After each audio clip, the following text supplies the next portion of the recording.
Hello বন্ধুরা, তো চলে এসেছি তাজ কিচেনে। আর আজকে বানিয়ে দেখাবো ভেজ মোমো রেসিপি। আর এই ভেজ মোমো রেসিপিটা এতটাই সহজে বানানো যায়, স্কিপ না করে পুরোটা দেখার অনুরোধ রইল।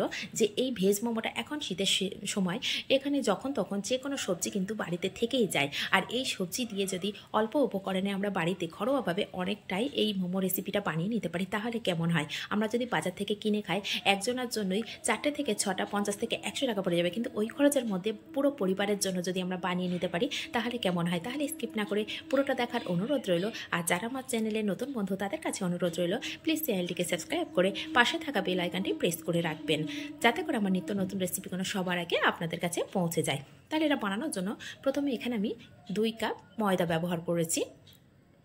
এই ময়দার মধ্যে দিয়ে দেব স্বাদ অনুযায়ী লবণ, দিয়ে দেব সামান্য একটু তেল, দিয়ে খুব উপকরণগুলো খুব ভালো করে একটু মিশিয়ে নেব। মিশিয়ে নিয়ে রুম টেম্পারেচারে থাকা জল দিয়েই অল্প অল্প করে মিশিয়ে নেব। জলটা কিন্তু একবারে খুব বেশি দেওয়ার প্রয়োজন নেই।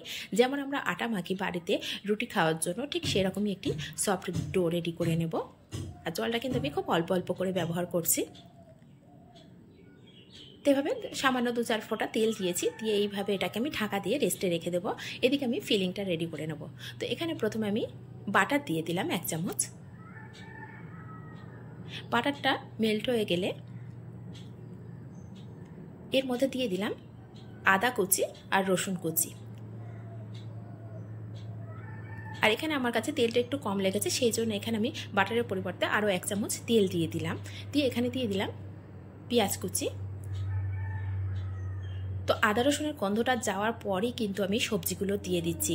1 মিনিট মতো আদা রসুনটা কিন্তু আগে ভালো করে ভাজা করে নিয়েছিলাম।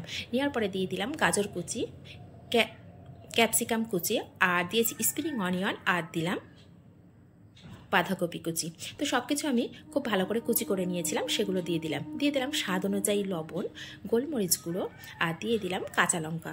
লঙ্কাটা অবশ্যই পরিমাণ বুঝে দিয়ে নেবেন। যদি বাচ্চারা খায়, সেক্ষেত্রে লঙ্কাটা আপনারা বাচ্চাদের কেমন লঙ্কা খায় সেই পরিমাণ বুঝে লঙ্কাটা দিতে হবে। আর এখানে দিয়ে দিলাম চিলি সস, সয়া সস আর টমেটো সস। এই সব উপকরণ দিয়ে খুব ভালো করে একটু ফ্লেমটা হাই রেখেই কিন্তু আমি ভাজা করে নেব।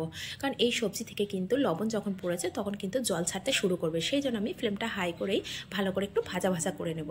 ভালো করে শুকনো হয়ে গেলেই আমি এটাকে সাইড করে রেখে দেবো। তো এটাকে আমি 1 মিনিট মতো ঢাকা দিয়ে রেখেছিলাম। এখানে ঢাকা না দিলেও কোনো অসুবিধা নেই, যেহেতু এটা আবার 10 থেকে 12 মিনিট মতো স্টিম হবে, তখন কিন্তু সিদ্ধ হয়ে যায় সবজিটা। তো এইভাবে আমি খুব ভালো করে ভাজা করে নিয়েছি। আর দেখুন অনেকটাই শুকনো হয়ে গেছে। তো এই পর্যায়ে এটাকে সাইড করে রেখে দেব। দিয়ে এদিকে ময়দা মাখাটা দেখে নেব কেমন হয়েছে। তো ময়দাটাকে আমি দেখে নিচ্ছি, দেখুন আগের থেকে কিন্তু অনেকটাই সেট হয়ে গেছে। তো এটাকে আরও 1 মিনিট মতো একটু এইভাবে মেখে নেব। নেওয়ার পরে আমি ছোট ছোট করে লেচি কেটে নেব। আর লেচিটা কিন্তু যতটা পারবেন ছোট করে কেটে নেওয়ার চেষ্টা করতে হবে। দেখুন আমি একদম ছোট ছোট করে লেচি করছি। আবার চাইলে আপনারা বড় একটা লেচি কেটে নিতে পারেন, সেই লেচি থেকে বড় রুটিও বেলে নিতে পারেন। তার থেকে ছোট ছোট করে লুচির মতো করে সাইজ করে কেটে নিতে পারেন। তো এদিকে আমি যেটাতে স্টিম দেবো সেটা আমি নিয়ে নিয়েছি। এখানে এইভাবে একটা পাত্র নিয়েছি, তার মধ্যে কিছুটা জল দিয়ে দিয়েছি, 1 লিটার মতো জল দিয়ে তার উপরে যেটার মধ্যে স্টিম করব এইভাবে নেট জাতীয় একটা প্লেট বসিয়ে দিয়েছি। দিয়ে জলটাকে সাইড করে ফুটতে দিয়েছি। আর এদিকে যে লেচিটা নিয়েছি সেটা কিন্তু আমি খুব পাতলা করে বেলে নিচ্ছি। যত পাতলা হবে মোমোটা কিন্তু ততটাই টেস্টি হবে। তো আমি যতটা সম্ভব চেষ্টা করব অল্প একটু লেচি নিয়ে খুব ভালো করে পাতলা করে বেলে নেওয়ার। দেখুন আমি এইভাবে একটা সাইজ করে নিয়েছি। আপনারা আপনাদের পছন্দ মতো একটু ছোট বড় করে নিতে পারেন। তো এখানে যে ফিলিংটা রেডি করে রেখেছিলাম সেটা দিয়ে দিলাম। এখানে 1 চামচ মতো দিয়ে দিয়েছি। দিয়ে এটাকে কীভাবে বন্ধ করে নিচ্ছি সেটা দেখেই বুঝতে পারছেন। দেখুন একটা হাত দিয়ে এইভাবে ধরে নিচ্ছি, পুরো যেমন কুচি দেয়, আর একটা হাত দিয়ে কিন্তু এইভাবে আমি যেমন শাড়ির কুচি দেয় ঠিক সেইভাবে কিন্তু নিয়ে নিয়েছি একটা সাইড নিয়ে। আর মাঝখান দিয়ে কিছুটা হাফ নিয়ে এইভাবে বন্ধ করে দিচ্ছি। দেখুন কতটা সহজভাবে এই মোমোটা বানানো যায়, আর দেখতেও কিন্তু অনেকটা সুন্দর হয়। দেখুন একদম হয়েছে না দোকানের মোমোর মতো দেখতে? তো ঠিক এইভাবে আরও একটি রেডি করে আপনাদেরকে দেখিয়ে দিচ্ছি।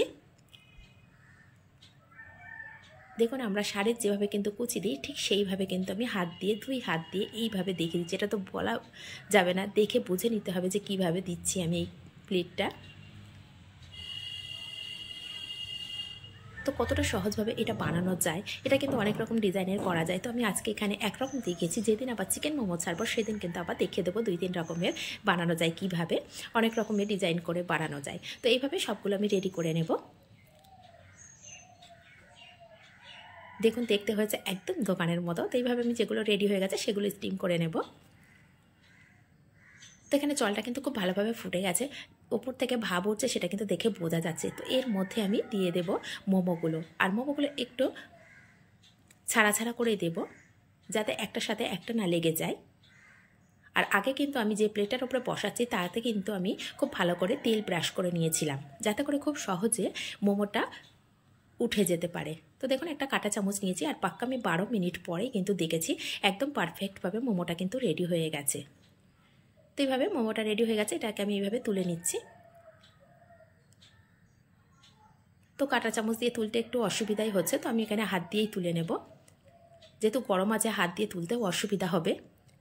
তারপরেও আমি এইভাবেই তুলে নিচ্ছি। তো কতটা সহজে এটা বানানো যায় দেখেই বুঝতে পারছি। তো এইভাবে বানান, তাহলে লাইক করবেন, শেয়ার করবেন, নিত্য নতুন রেসিপিতে প্লিজ চ্যানেলটিকে সাবস্ক্রাইব করে রাখবেন। তো দেখুন কতটা সহজভাবে বানিয়েছি আর কতটা সুন্দর হয়েছে। আর এর সাথে যে সসটা একদম খুব ঝটপট বাড়িতে বানিয়ে নিয়েছি, খুব সহজেই বানানো যায়। যদি দেখতে চান তাহলে অবশ্যই কমেন্ট করে জানাবেন, তাহলে আমি এই রেসিপিটাও আপনাদেরকে দেখিয়ে দেবো। আর এটা খেতে ভীষণ মজার হয়ে যায়। তাহলে আজ এই পর্যন্ত, আবার আসবো অন্য কোনো রেসিপি নিয়ে।